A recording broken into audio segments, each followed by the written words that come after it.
Hi there, I'm Amar. Welcome to another episode of Life Unscripted, where we have real conversations and unscripted journeys. We're recording from Empire Podcast Studio, where the quality that you see is the quality that you get. So let us help you broadcast your podcast today. Our guest for today. So we've had a variety of guests, and when I bring in professional masters of their trade, I treat it like a masterclass. So we're very fortunate today to have another master of his territory. Please welcome Mr. Kabir Bhatia. Thank you for having me, Amar. Welcome. So Kabir, it's been a while since I've been involved in the Malaysian film industry, but I know you are one of the pioneers of people who revolutionized the Malay film look per se. May I ask, what was your very first Malay visual presentation, be it TV or film? Oh, okay, that's a good question. See, I come from a generation from the 90s from Mumbai. My visual Wasn't it Bombay back then? Yes, Bombay. Right. Yes, exactly. So I like the name Bombay. So far more fun to say. Yeah, Bombay sounded fun. Yeah, There was exactly. movies. There was this very prevalent Indian Bombay, film, exactly. Mani It was Bombay, yeah, right? exactly. Which is definitely groundbreaking. Right. And, I mean, he's a great filmmaker. So I grew up during that period with these filmmakers. Right. The other one from India was Shekhar Kapoor, who did The Bandit Queen, and then he goes on to Beautiful make movie. Elizabeth, and a couple of other movies. And so we grew up during that period, summer 90s. This thing, but there was another, before I'm just giving you a backstory of. Right. There was another thing that was happening in the early 90s in India was, we opened up our economy, and therefore from a socialist kind of a pretty back like a failed state, we kind of allowed more influences from outside. The first thing that came was cable TV at that time. So you're talking about the early 90s when CNN suddenly goes satellite based, and we had Rupert I Murdoch. remember the and all- time. Correct. So and these guys came in, and we suddenly started getting in the early 90s HBO and Oh, wow. all the big this thing. So we started growing up on these movies. And I was at that time, my company United Television, which is pretty big, and even today, and was later bought over by Disney, right? So I worked. These were my mentors, the pioneers of television at that time, and then they moved into film. We did India's first daily soap. 520 episodes. I was part of that Wow. for 2 years. Yeah, it was called Shanti. It was also shown it was dubbed in Tamil and shown here when Astro opened later in 1998. Right. That's when. So it was one of the first few shows that came on. So it gave me a grounding. So my background was 3 camera setup, going into a studio every day. MCP straight up. MCP, and you're doing it yourself, and Oh, yeah. Really? Yeah, exactly. And then after 2 years, and the first year I was, First I was an assistant, and very quickly I got bumped up to one of the directors. There were 3 of us, and then in the second season I was the executive producer and one of the directors, which was damn good because you're learning a hell of a lot. You're not learning good direction because you're doing multiple. MCP. Yeah, it is like cut master wide close up, and I never understood it till I watched.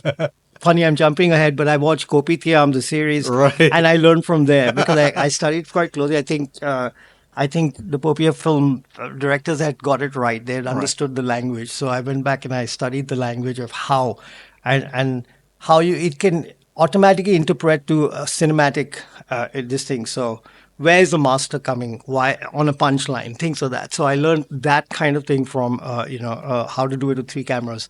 But to just scale back a little bit, so I came here in 1997 with the company because I was quitting. I was sick of doing this thing, and they were doing a show called City of the Rich. The company had just opened up and gone into partnership with RTM, and this was followed with Astro, and Astro just come in to do Idaman, a series with Idaman, yes, one so- of my favorite Correct. So, Malaysian so I was a creative director of that one. At Oh, that time. wow. So yeah, for 2 seasons, and then when we did spin-offs, I also was one of the. I took it away, and we did the half an hour spin-off. So another 245 episodes. Wow. So we're talking about 300 odd episodes, 1 hours, and then 300 odd episodes, half hours, which was the spin-off.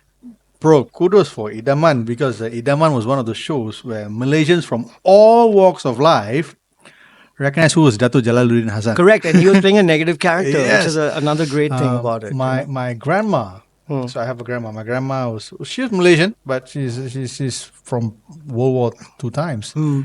Whenever we would see Jalaluddin Hassan in the market or whatever, she would just lose it. She would fangirl. Yeah, he was like a Pierce Brosnan. Yes. He was the godfather. I mean, he was the Bond of, In essence, Idaman became the Shanti of Malaysia for a long time. You're right, exactly. Bro. You're right, exactly. And was very well done. The visual style. Yeah.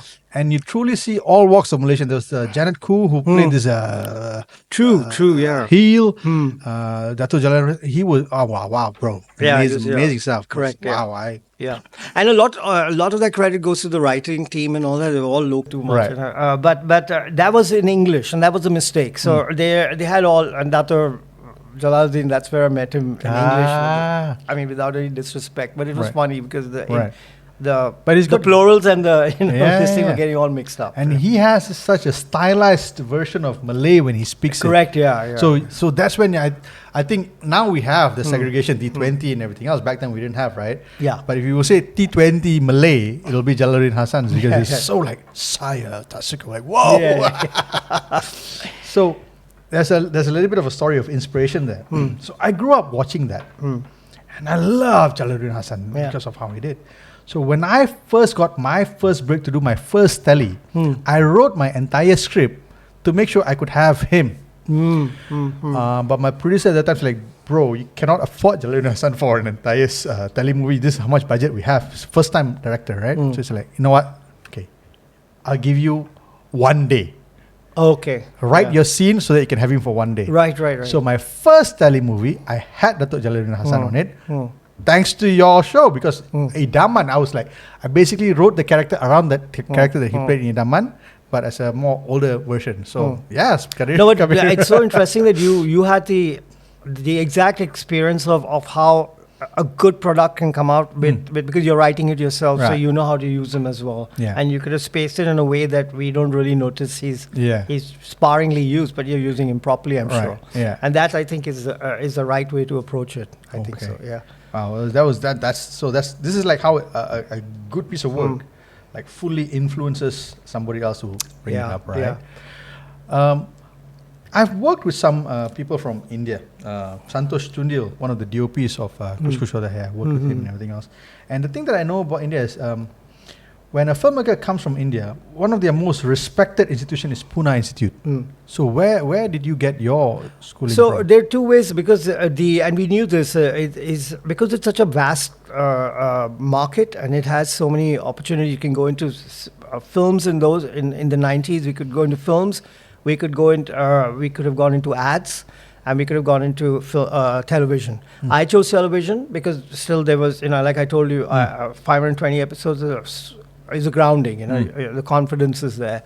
So I think I did not have to go to Pune Institute, because I think for me, if you're going to school, and this I've learned over a period of time, is if it would be more about film appreciation. So watching films and then understanding, because the rest has to be, you got to come down grassroots level. Right. You have to be on the set. You like cleaning the floor and getting all wrangling cables. Correct, exactly. And and then I think there are mentors and there are people out there who automatically will start seeing and start pulling you up because of the questions you're asking and things like that. Yeah. And then I was thrown into the deep end. So from that point of view, I did not need to go to school. My schooling was on the set, and I started at the bottom. Like my salary was like in those days 75 ringgits per month. So in the 90s, that was quite a bit. I could manage. I had to keep, I had my own apartment. I was from the age of 17 alone, more or less, in my own this thing. So every corner of my house was actually rented out to friends till I got my thing together. Right. But that only came from the fact that when you got all these other masters who have already gone through their processes, and when you're sitting in a meeting and they're talking, and then you come up with, which there's never a good or bad, they're observing. And they might see something. They might see. And a director's job is to be able to hold that, to work with people more than the visual. The visual is nobody can teach you the visual, right? It's a creative process. Right. You don't know what's going on in your head. Correct. So, but film appreciation can teach you certain things about why it's there and stuff like that. So, I think, and then the other thing is that you might be emulating your master, right, which is the mentor. So I started by emulating the master till I found my way. It took me a long time to understand 2 cameras, 3 cameras. Coming back to your very early question, like we went all around, I did a super telly, which is where I learned really something, which was, it was a whodunit. Right, with Aziani Dawati. Okay. And it won a few awards. It was made for the Singapore market. For Singapore was the client, but it was also shown on RTM, and it won. This is 2000. It won the award for best telemovie at that time in both countries, and it was a classic whodunit. So she wrote my ex-wife, as well as probably the reason why I'm successful as a filmmaker is because she was writing and I was just automatically just interpreting the visuals correctly. So she wrote it, and that telemovie was my grounding. I learned how dialogue works and where the cut happens, so you're not doing anything extra. And I storyboarded the whole thing, so that was like 1.5 hours storyboarding. But I wasn't making picture frames. I was just writing on top of it. Camera moves in a close-up to a 2-shot from this dialogue to this dialogue, you know. Right. And that's how and from then onwards, that was my discipline. No matter what I do, I always break it down. So at least everybody, my crew and everybody can see what's going on. Right. So I learned that, I learned the language of cinema only at that point when I did my first telemovie. I understood it better. So there's a lot of parallel there. So I used to teach film and TV. Again, you can't really learn good filmmaking just by going to school. I totally agree.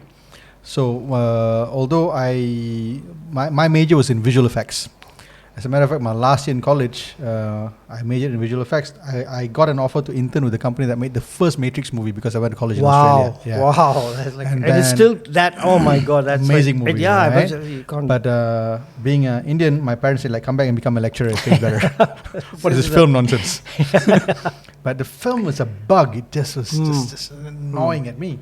So I decided the only way to figure out is just to go and learn, and that's when I became an AD and everything else. My very first telemovie, I wrote the script and everything else. I didn't know how to break down a script. Okay. My AD was a senior guy, taught me how to break down the script. Right. But I had a storyboard done. You're right, that's beautiful. Because again, coming from a very traditional academic background, right? So that's when I'm like, oh, this is how you do a master shot. This is how you do an OS. This is how you break the lines in the script. And I'm like, correct. There you go. Yeah. Exactly. So and it's so good that you said that, because you were storyboarding. So everybody and anybody, even a DOP can jump in. Anybody can say, I think there's something wrong here, or you got too many, or And that's the main thing. That's how we get better. Yeah. How do you divide the day as well? Perfectly. Sometimes creatively, you just such beautiful angles with the cranes and everything else. And then the person comes like, where are you going to get budget for crane? Exactly. It's better that you do it before you get on the set, and then you say, no, minus that. And then like, I just get a tripod. You have a tripod for a day maybe, and the rest gets handled. Yeah, you know. Right. Yeah. Okay, so going back into, just tracking back on, you said that your ex-wife was one that wrote the stories and you interpreted it visually. Correct. So kind of like a conversation we had off camera before, in terms of, I told you about a clip that I saw, Denzel Washington. Yeah. Somebody was questioning about this movie where he did American Gangster. It was directed by this... Ridley Scott. Right. American Gangster is Ridley Scott. No, there's another one. It was directed by a black director. I can't remember which one. That could be Antoine or there's Brian. Yes. Yeah, there was Brian Singleton, who did The Hood. That's a movie he did that was based off a play. Oh, okay. That I think he directed that one. The one that could be the one that he directed himself. But I don't know much. So one of these movies was directed by a black director. And it was all black cast and everything else. Yeah. And the interviewer was a white woman. So she asked, why did it have to be a black director? And everybody else was trying to comment, and Denzel stopped in and said, like, no, it's not color, it's culture. He said, me and everybody who's black here knows what it feels like to wake up on a Sunday morning when that hot comb hits your head to straighten your hair and everything else. So he said, it's not color, it's culture. Yeah. So culture may not be able to be written by somebody, but may be interpreted by somebody well. Yeah. So I think that's probably the parallel that you have with your Right, ex-wife right. into Yeah, the content. I think what you're trying to say, maybe there was a white guy, but the culture is taken care of maybe by the people who are either writing it in a certain way or acting in a certain way. So the same thing was with my wife. She was so good with the culture. She still is. She's the master at it. Most of my successes have been with her. And she went on to write some great television work for me. I mean, for us, because we were partners in the same company. Nordkasse was a series that we did, which I think, coming back to the visual television, I think we changed. That's very cinematic as well. The way it's written, and I go back sometimes, I catch an episode on air, and I'm like, it's directing itself. I knew exactly where all the pauses are. I knew exactly where, the close-up comes. So there was never close up, master. There was never of that. There's dialogue in close up, and there is dialogue in movement. So it is all so culture, yes, culture, and just that language, just these little nuances. The rest, I think, you have to surround yourself with. Everybody is part of that whole cultural experience. My ADs have to be right. My DOP has to be. I make sure they're listening as well. And then I go to him and say, what do you think? And that's where you find other directors. That's where you find the next director, because he's also, or an actor who's exactly like that, who's constantly saying, hey, Kabir, that actor's not getting it right, but I'm only telling it to you. And you want to collaborate with this person, because he's not only worried about his own role, he's worried about every other role. And and the director's job is to take all these voices and then make the conscious decision that which one you're going to really stick with, So that's something I learned, that you must, and I brought maybe a cinematic language, because like I told you, in the 90s, we had already started seeing these visuals and things. Astro brought it much later, and that's why a generation was just growing up with the visuals, And today you see a lot more sophistication, and these guys are even more ahead, because they've been fiddling with cameras all their lives. So they've got that confidence, and they're in front of the camera as well. So, but there was a whole gap in the middle, which I was fortunate enough to be at the right time, at the right place to fill it up. Right. Yeah. So I think it's caught up now, and you could see that history unfold. I must say, Kabir, when I started off, because I studied in Australia, and a lot of my stylizing when it comes to grading or editing is based off Guy Ritchie. I love Guy Ritchie, right? Yeah. But when it came to Malaysia, so my very first telly was called Mama.net, and it was a romantic comedy. And I had no clue how to direct a romantic comedy. But I can't say no to the studio, which was first gig, right? Yeah. My visual styles, a lot of it, bro, I just watched your stuff. Okay. So I had one scene, and it's so weird. So it's a scene where the actor, the hero, he's reminiscing. It's a montage. He's reminiscing about his dead wife, about him raising his son by himself, and everything else. So I had this shot in my head where when I wrote the script, where the camera just comes down through the glass, it's raining, then cuts across the glass into him. And bro, I got that from you, man. Wow. I can see it as well. I can see what you're saying. I mean, that's great, because that is your interpretation, and tomorrow, you turn it because you saw something. Yeah. So I must say, which I would have probably seen somewhere else as well. Yeah. I mean, we all get. But that's how good work inspires that's true. one another, right? And pushing, because you had, like you said earlier, I did not have money for that. It's either the actor or not. But now you're moving the camera, and you're doing things. Yeah. And that takes time. So the rain by itself and the rain inside, that takes time. Talking about that, because I come from a very, very do-it-yourself thing. So when I gave that shot to my producer, he's like, no way I'm going to make this happen. I said, okay, what if I can make it happen? Correct. So I had two of my prop guys with a pipe. Correct. And then I was holding the DOP while he was moving the camera because I wanted the shot so bad. Yeah. No, but see, that's it. That's great. That is exactly the hallmark of a good director. Right. Is that he'll make it happen. Yeah. And he's not going to wait and throw a tantrum and then blame everything else. Yeah. No, it's possible. You figured it out. It got done, and he made room for it. You probably said, "I'll compromise here, there, whatever," or I'll.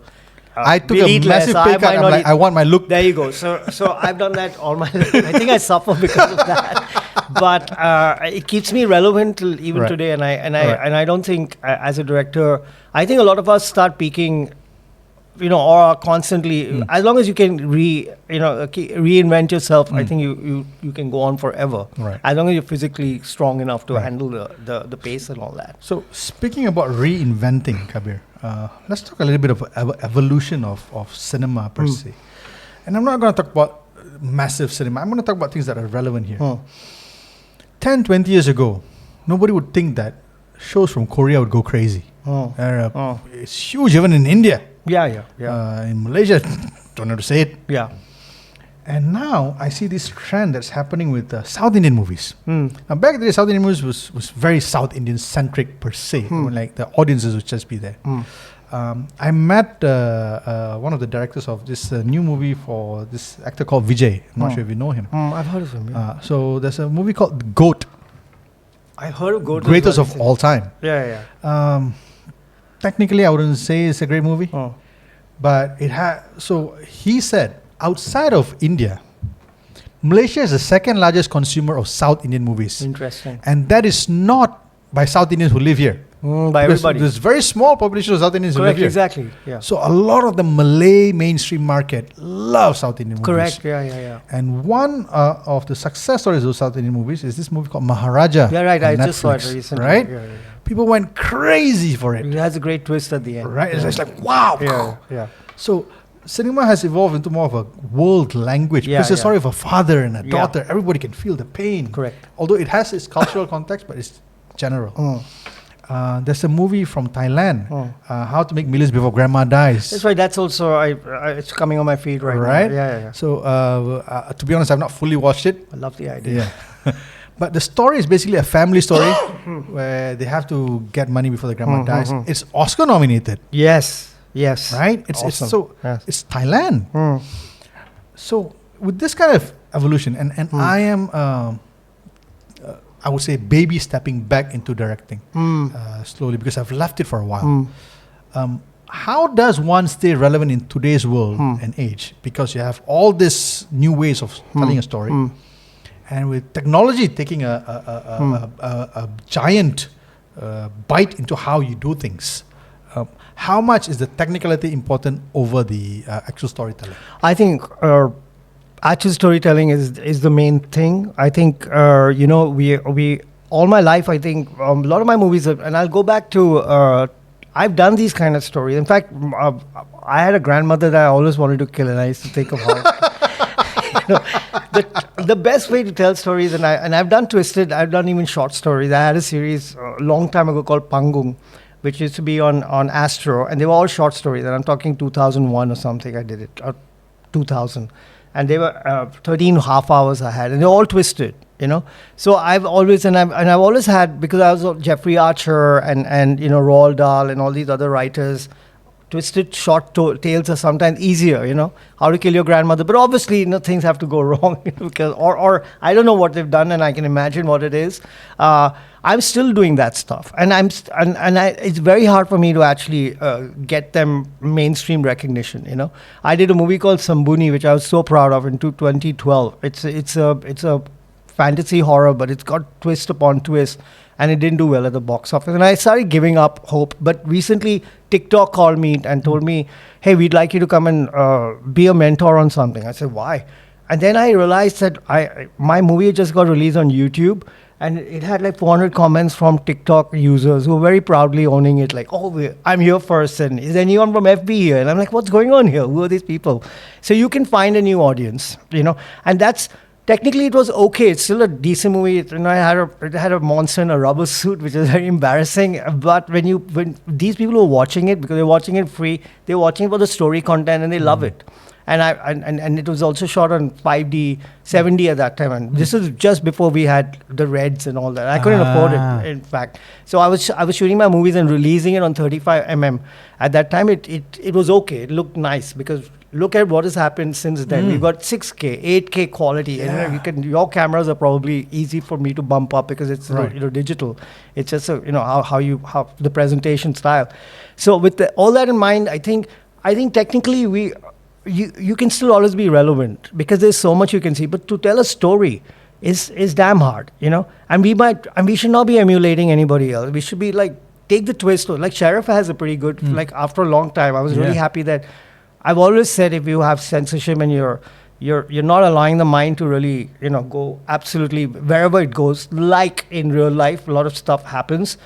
People are corrupt. People, not everybody is, but in every department there is some kind of, or you have to be allowed to just go and everywhere and then bring out the connection that you have with an audience, and you might have a twisted audience. Why not? So just go twist it. Or you might have a morally, audience that wants to morally go into a cinema hall to come out with their family getting something better out of it, right? I mean, so all sorts of cinemas should be allowed to, but you have to go out and do it, So I don't think I saw stories over technique. Stories over technique. Yeah, but look, the one thing which I told a lot of people, they used to tell me, but your visuals look that way. I said, this is the basic. This is what we should all be doing.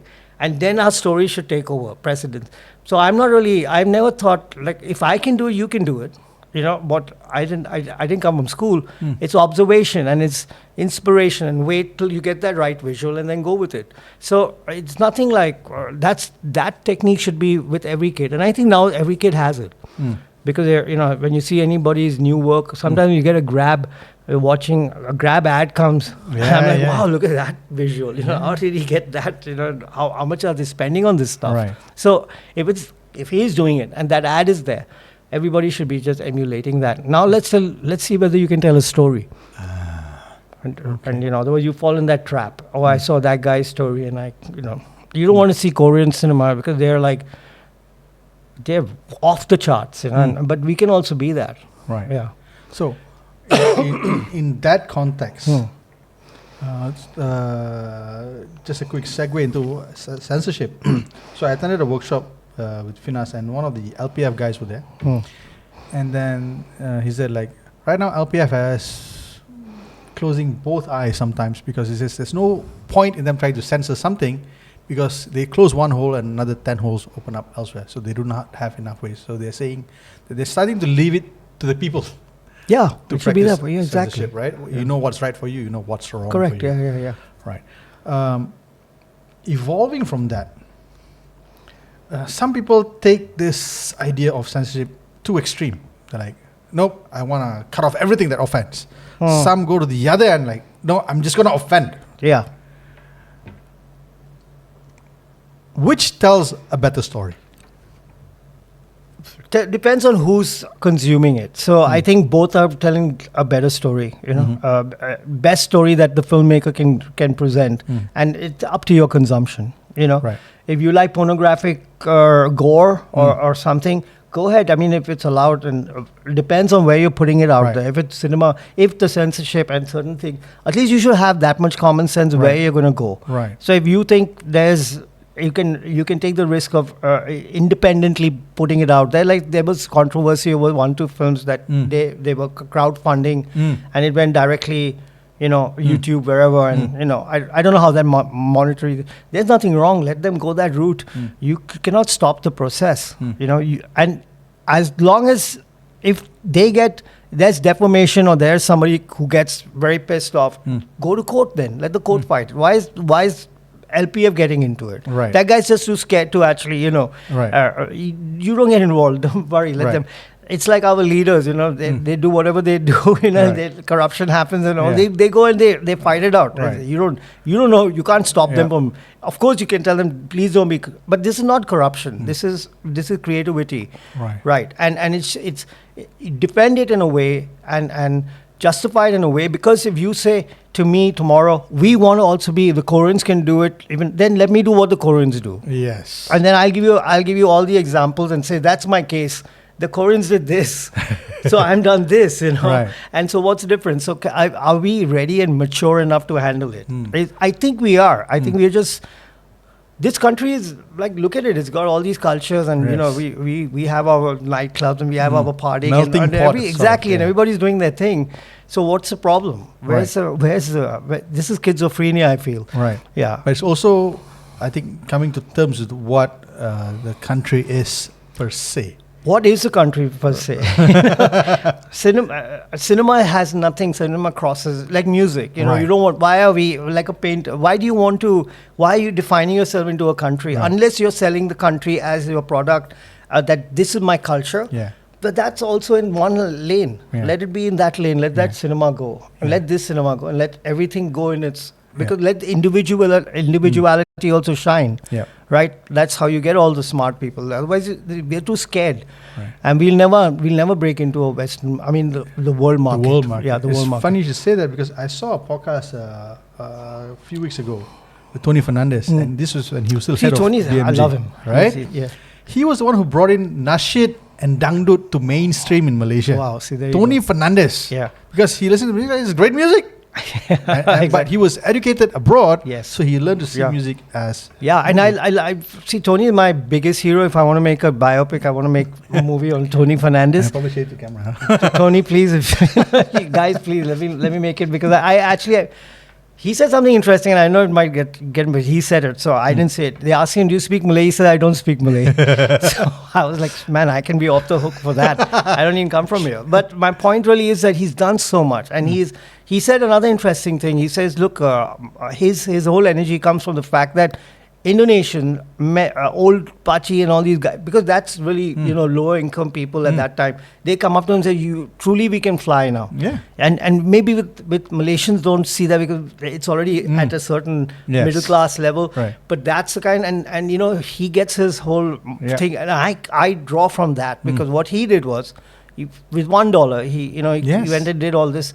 And he has no filter about how he say, hey, I don't know this, I don't know that, I don't read. He says, I don't read, which I kind of am. I can understand because we have so much information. I don't read also. I read, of course, online, but I don't, you can get your information. Right. But look what he's done, right? Yeah. So, of course, yeah, he's the perfect guy who would get Nasheed. I'm not surprised at all. Yeah. Yeah.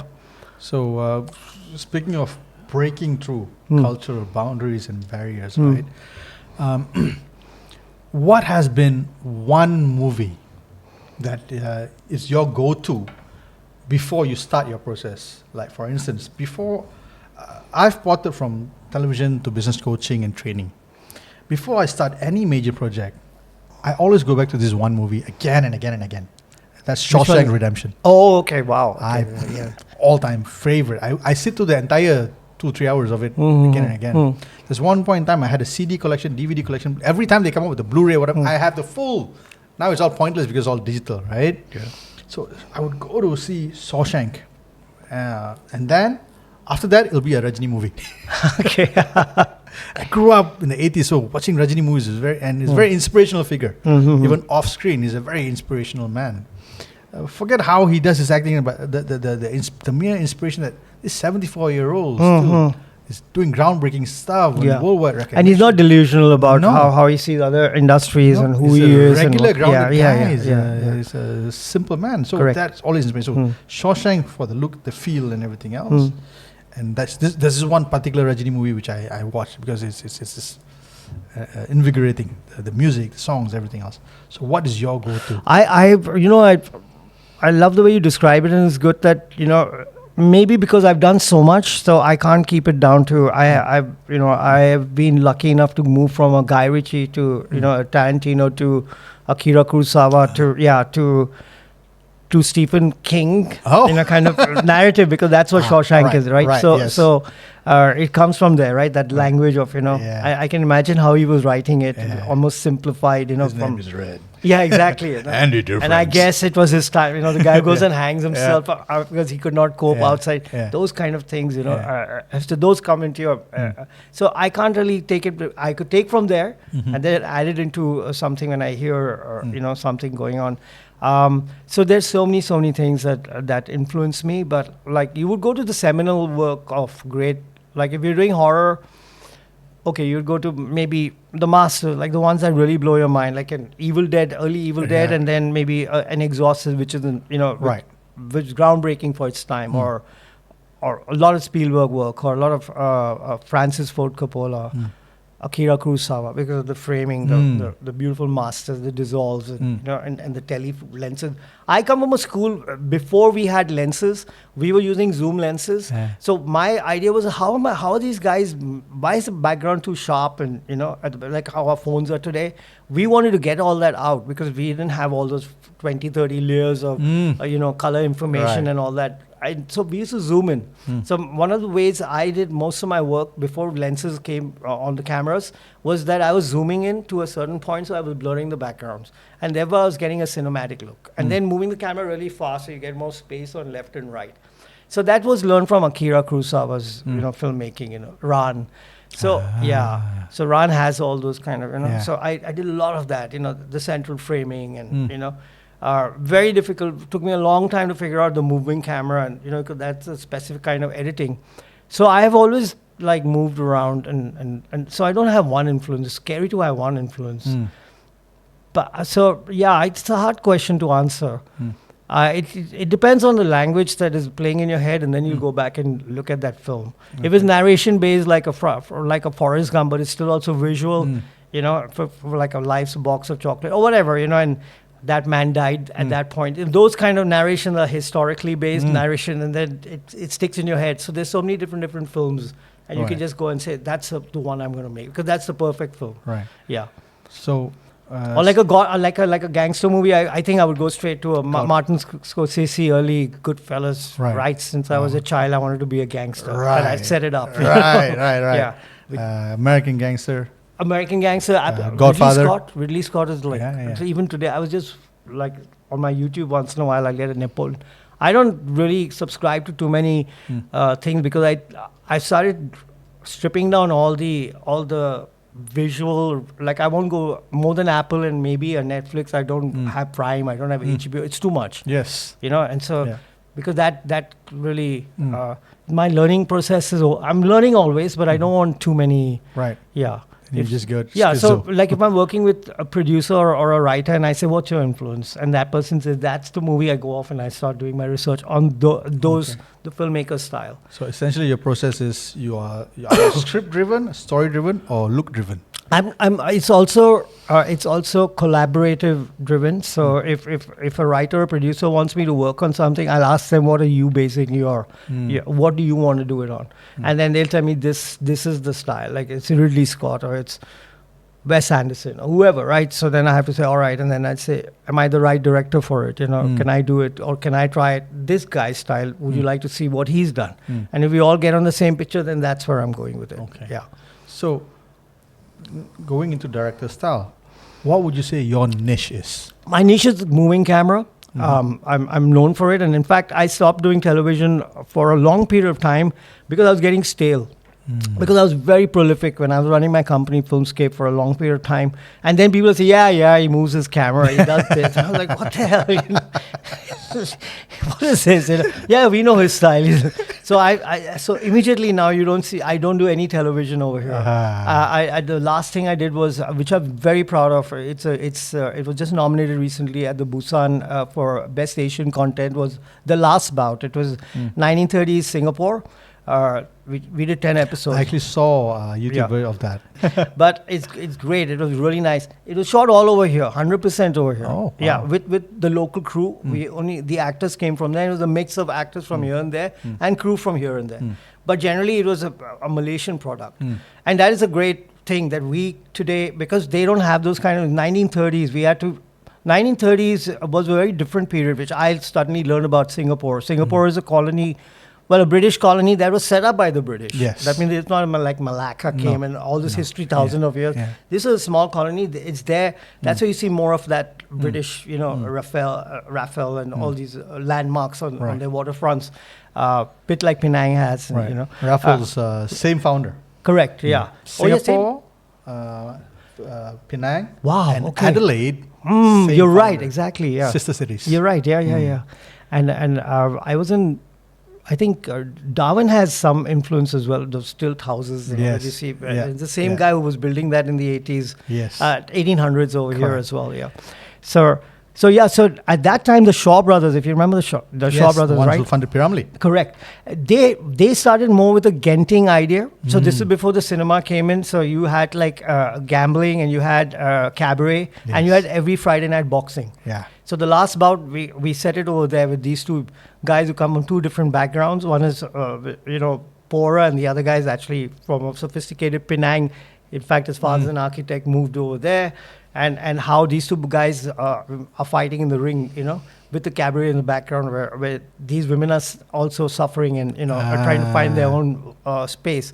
So it was great, and we did it all over here, and I'm very proud of it, and I think I'm hoping more productions come over here where they trust us, and it's total local.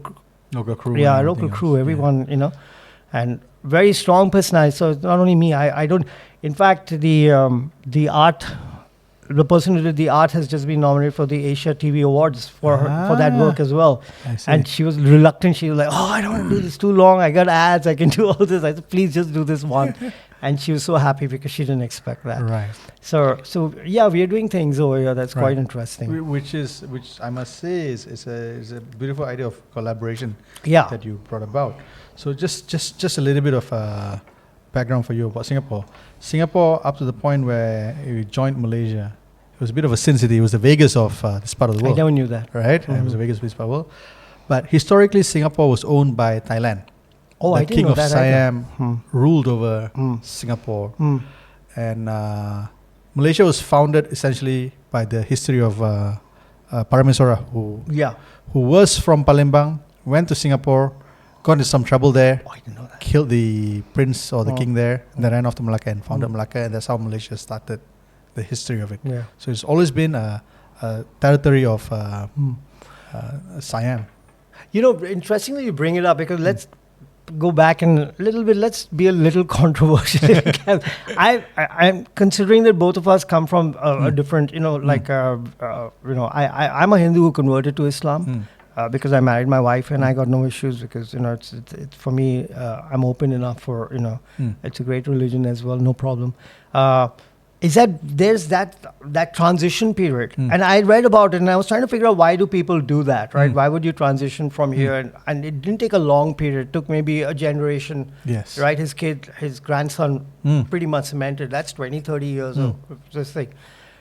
I want to make a film on that. I want to.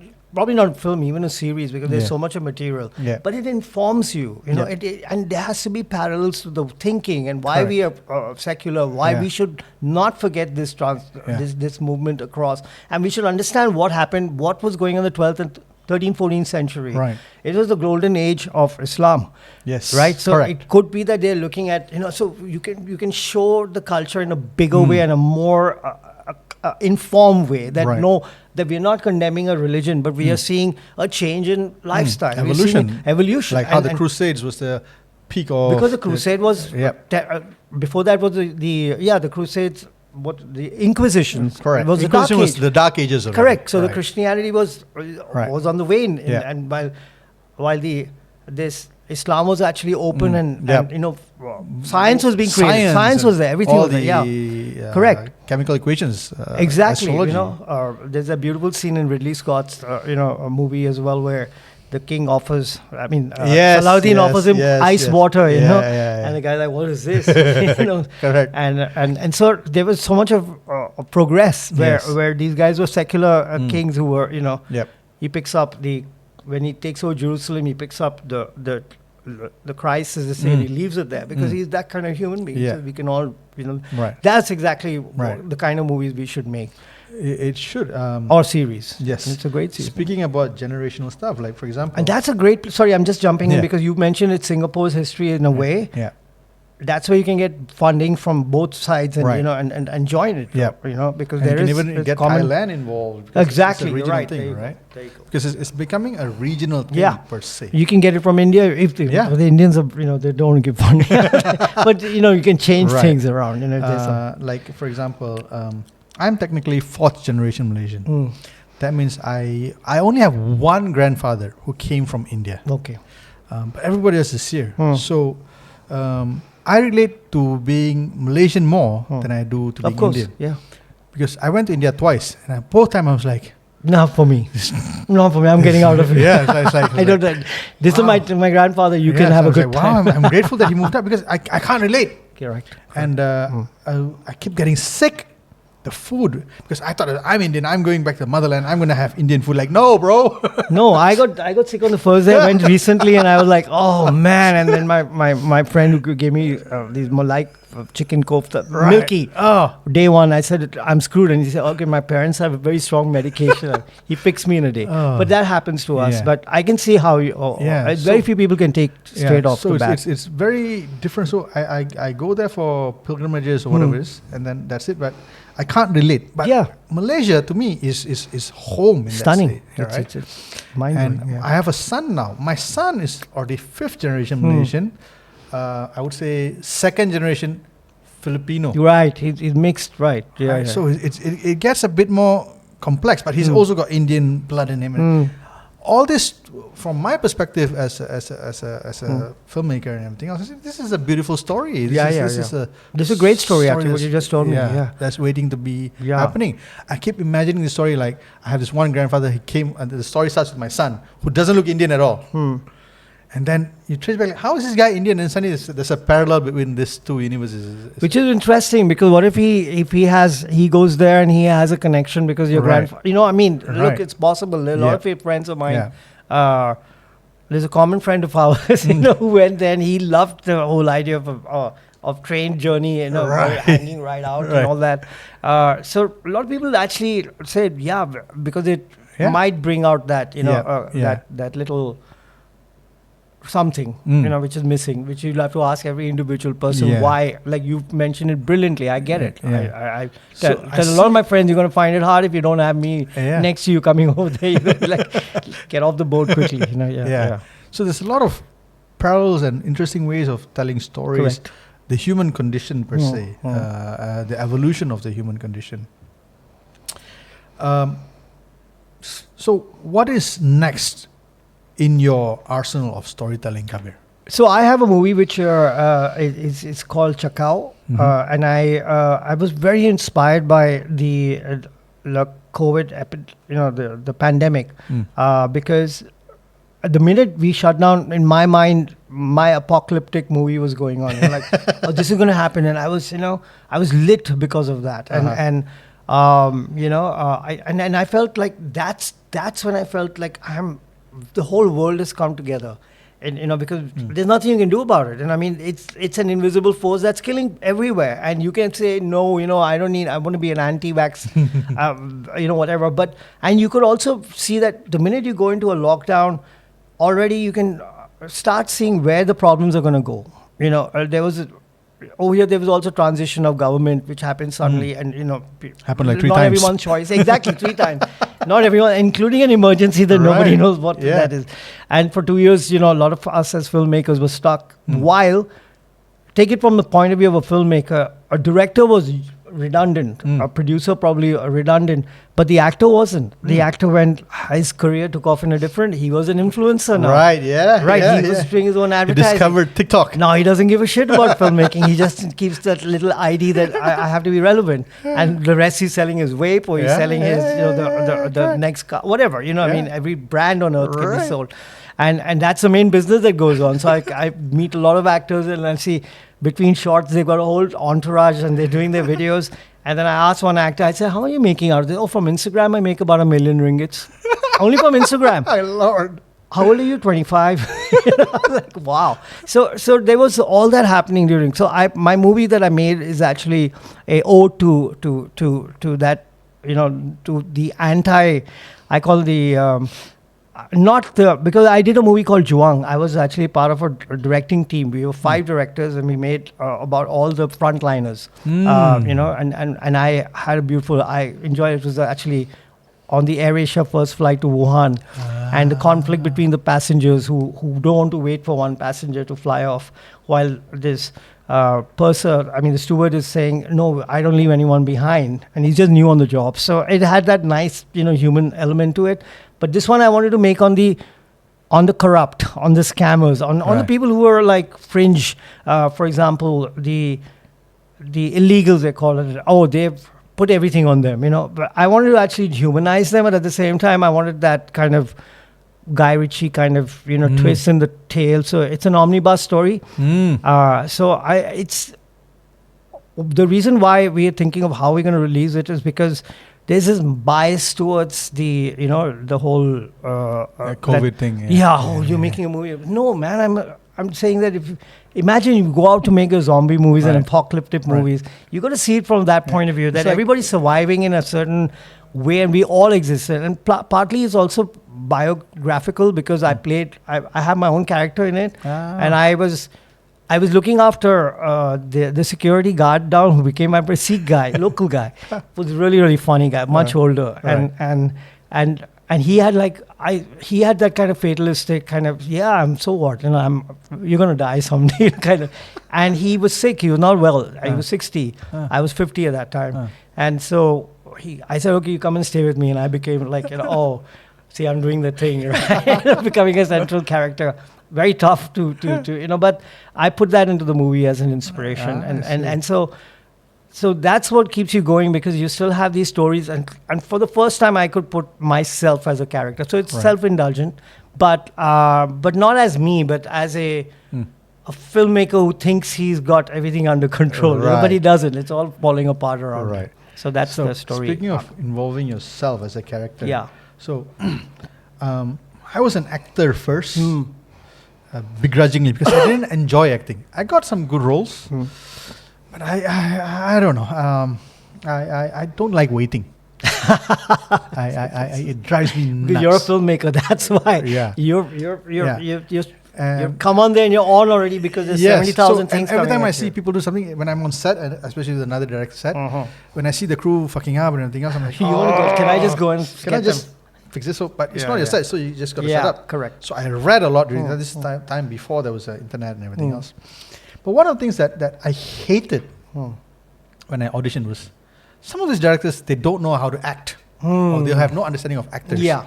And I had Tony Yusuf a few days ago, and he said one of the things that he hates when you go for auditions, show perplexed. Smile. Perplexed, show smile. Surprise. No, that is very advertising, and actually that's should be not also advertising. I think carry on. All right. Yeah. So, do you act? I don't, but I used to. But I what I do is I put it into perspective. I put it into a bigger, larger framework, and I try to give them an idea of what that person is, and that conversation. I try not to keep it on the set unless we are confronted with background actors, which is what you might call traditionally extras. It's a terrible word.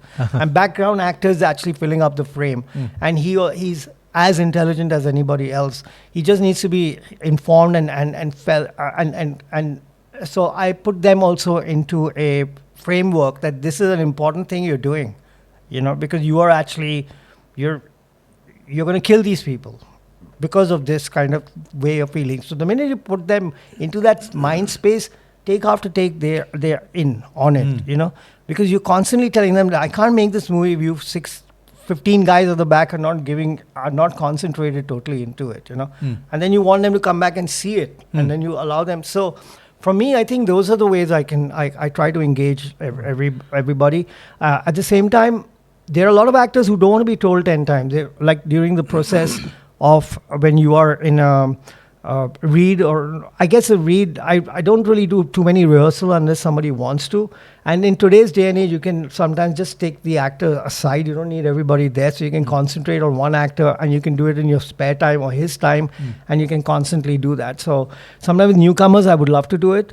I do that a lot with people that I'm investing in. But there are a lot of actors who have different processes, and some actors will just tell me, you don't have to tell me again twice. And I say, look, it's my process. Let me just get it off my chest if I have to tell you again. But will I act it out? First of all, I have a language issue, so I have to do it in English. So how do you do that for him? Because he might say it's not translating. But I try to keep pitch. I keep the emotion. Like, I don't want it loud. I don't need it loud. I need that. I need you to go, lower here. My camera's doing everything. You don't have to do too much. Those kind of things.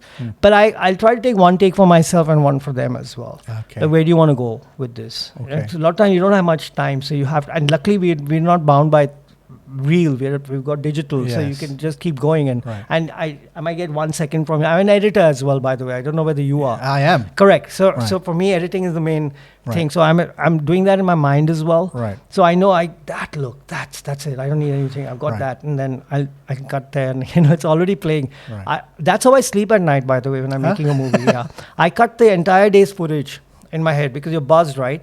So I like to say, okay, it's cutting from, and then oh shit, I missed that shot.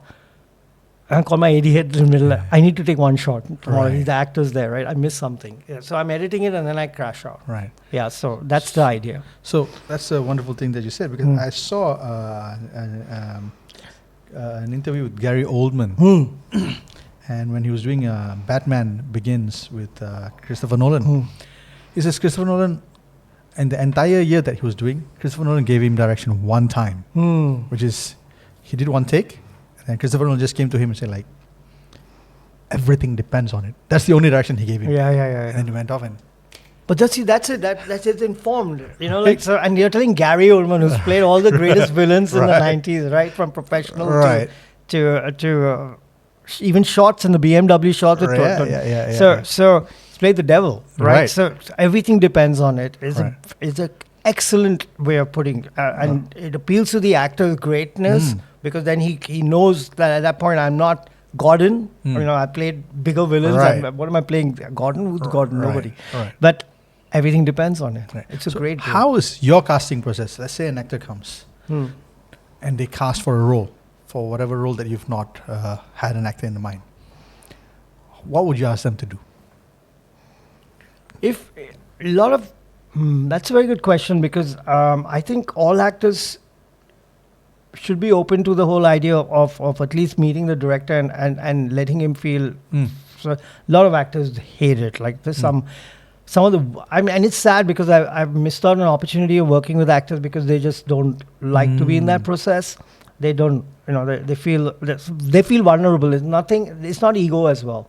It's like I'm being judged. Yeah. I mean, doesn't he know my other work? It's the same thing. Like I would have to go and prove myself to somebody constantly, which I have recently. I'm doing it. I'm constantly, and you have to get over that process. Yeah.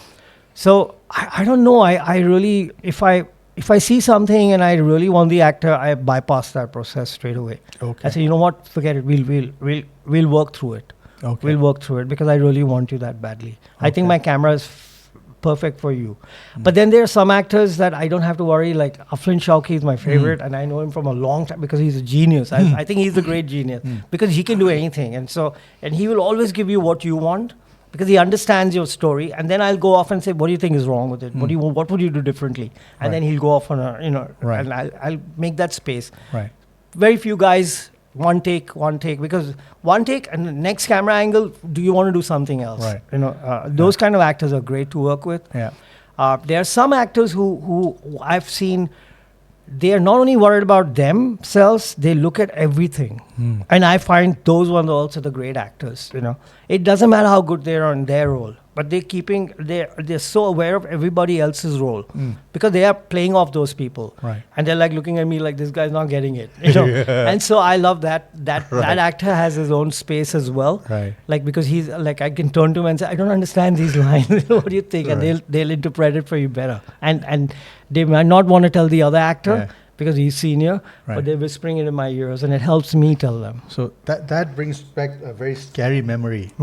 So I went from AD to director of my first telly, very short time. And my first telly, all these people on their prime. Hans Isaac, Dato Hans Isaac now, Harith Iskandar, Vanida Imran, Dato Jalaluddin Hassan. Yeah. There was an actress called Ju Aziz. She was on the rise. I know Ju Aziz. Right? She started with me in Manjalara. Yeah. And Dean Pahang was my cameraman at that time. And I was this new director. I felt so small, and I'm like, they're going to know I'm a fraud. They're going to know I'm a fraud. They're going to know I'm a fraud. So how do you get over that imposter syndrome? That's a very good question. I think, how do you get over it? See, How did you get over it as well? I'd like to find out. I because- just had zero ego on set. That's right, And yeah. and that has been a fundamental thing because Yeah. up to now, when I direct, I do not have that ego. I'm very collaborative in Yeah, in exactly. that sense. But when it's a stupid feedback, especially when it's a dumb feedback, when it comes from I can see it's just a purely artistic viewpoint. I'm like, yeah. I'm not. But when it's a genuine feedback, I take it in. So Yeah. I've had, because I was in a set where everybody were gods except me. So that has made me accept feedback. Yeah. But as I matured as a director, I knew when it's a good feedback, when it's just fluff. It's a very good point, because now as I formulate in my head, if I'm doing a certain kind of film and I've storyboarded it, I think I could get them really excited by my visual. Sometimes, and I'll give you another example also how I felt. I made my first film in 2006 called Chinta. I love that. Which was an omnibus, and again, brilliantly. I keep Mira Mustafa won the National Award for Best Writer. And a lot of people, including India, wanted to remake it at one point. I remade it in Indonesia under the word love, under the this thing love. And first of all, I was influenced by Indonesian films and Wong Kar-wai. That's why Right. framing within frames and stuff Right. like that. And also some of the other movies that were happening in Indonesia. The music definitely was influenced by that. We in fact had Anggun in it. And, Wow. So we knew exactly the rhythm of the movement. And then my producers came and saw the movie from there, and they immediately called the studio and said, we want to remake it. And I was chosen. I had to go there, and I was like, how am I going to do this? There's Luna Maya and all these other actors, and I was like intimidated. But they were drawn to the original products. So it became a thing that you just do your thing, man, because they already know that you're there. You don't have to do anything. And the rest you observe because they're so good. So let them do their thing within the frame. And the writer who adapted it became my assistant. So she was like, you don't have to say too much. Don't get up. In fact, that was one of the few movies they didn't let me get up at all. And I was dying to get up and go. But they said, no, just sit down, we'll do it, right? They might not understand the language. They did. Most of them understand it. But they were so good, down to the every actor, even the background actors, one-liners. I was saying, wow, this guy could be the main in my next show because he's that good looking as well. So you know what I'm saying, right? They have all the Eurasian actors. Yes. Oh, Indonesian actors. Correct, Oh my God. Yeah, and they're like, this minimum is going on. So there's not much going on. But they get it because they understood they've seen the original. There's nothing or hidden over there. And so that gives you some kind of level of confidence because you're coming in with what you have. I think you need to get that. So there was one actor who was he was a young teenage actor coming up. So he was the most cocky. He's like, who's this guy? So I said, okay, and luckily it's an omnibus. So I could show him something before that. And I keep that in there. Say, hey man, come on. Or he's around there and I'm looking at yesterday's footage. And then he comes and he's like, okay, what do you want me to do? so that kind of stuff. So you have to have something like a bait that maybe you've shot something before. Right. Maybe you don't start with these guys. So by the time they come over there, they don't mess with you because they're looking at your process and you're editing and you're dazzling them. And you have to do that. It is if you're new, you better know what is the first thing you're going to shoot. Right. So that and you have to. The whole idea, directors got to be aware of every little. It's basically like a chaos theory. Everything's going to go wrong. So be ready for it. In fact, be paranoid about the fact that this actor is going to be a problem because you got the vibe. Or maybe you don't have the vibe, but it's okay to have all these thoughts running through your head. Right. That it's not about your visual, it's about what's going on behind. And there are about 20 people who might. And there may be one who just comes up and he gets stuck up here. And what do you do about him? Yes. Yeah. So, Kabir, we're having great conversations. We should have another session on this, man. But I still remember my very first scene of my very first directorial debut, that telemovie. My producer was Dato' Hamzah Isaac. That's why I got all his stellar cast, so all his friends. But he wanted me to cameo in my own movie, and I'm like, I just sank. I'm like, huh? I said, no, you got to do it. So the script was written and everything else. So I cleverly wrote my scene towards the end of the movie. Guess what scene we shot on the very first day of Your the very scene. first day? My scene. How do you get to that? My scene was basically I was a heel who was against Dato' Hanzazek's character. Okay. And I was in cohorts with Ju Aziz's character. So the very first scene is me hand in hand with Ju coming down the lift, just like plotting to destroy Dato' Hanzazek. I'm like, oh my god! Oh my You god, just jumped in the deep end. because I didn't. I had a different AD. So if I was an AD, I would have made the schedule to make sure that my You would be right up the front. AD like, no, this is the most practical scene because this is the nearest and this is the big boss. I'm like, oh, can we? No, this is the easiest scene to do. I'm like, oh my god. So my very first scene of my very first telly is me directing myself. Correct. That is like you pretty much went straight into the. I like this. I think this is also the whole point is it could have gone drastically wrong, but Yes. you learn how to battle. You led like a leader, right? Yeah, You're the oh first guy. You're right Lord. of the. You put yourself out there and Yes. make it out right there. Thank God I did it Brilliant. just in one take. Yeah. Yeah, I was, Yeah, but see, that's the beauty of it. One take, somebody, and that gives you already credit, right, on the Right. set. And he's the actor and he's the director. That's a great story. Right. So what That's a great is story. your story of that very first scene, that very first thing that like you're like, oh my god. I seriously got to tell you one. I tell a lot of people, and I've seen Ridley Scott do that. He said, I have no problem with this big cigar. I've recently had, like, I was, Talbis Iblis was shot in 2019, just before this thing. And we were editing it right through the COVID, and I was very happy because I could keep messing with it.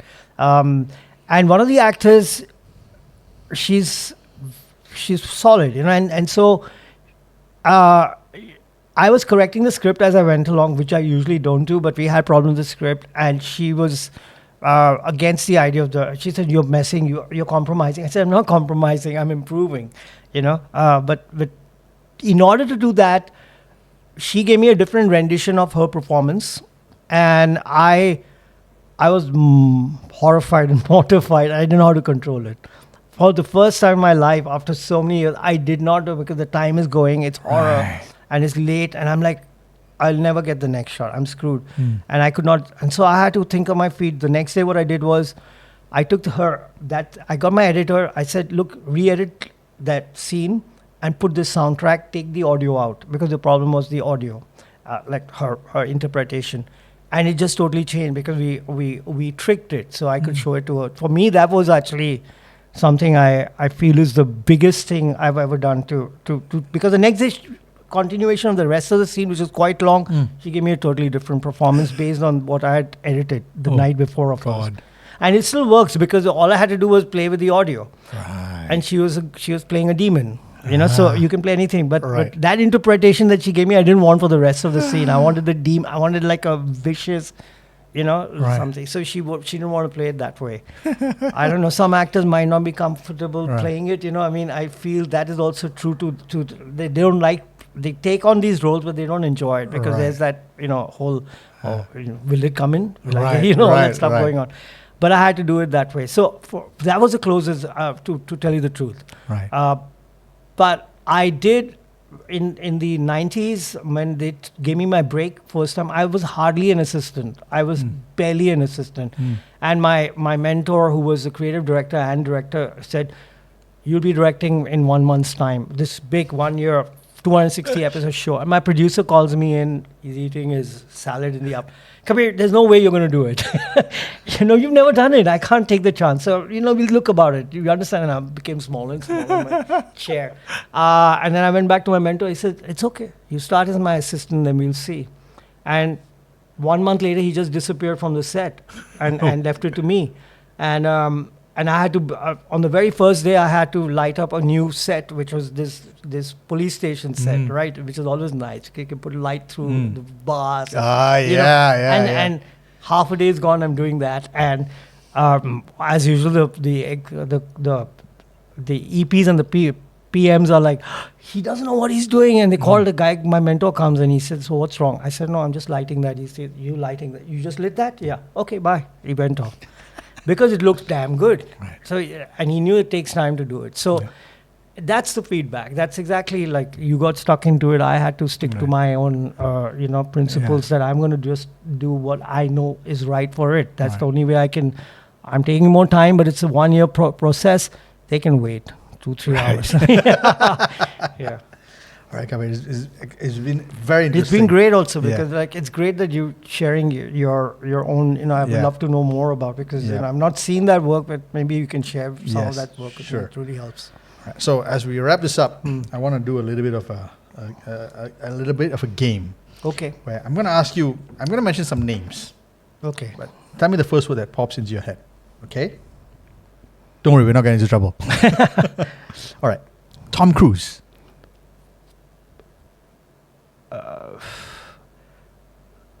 Great communicator. Burger. Bad for health. Movie.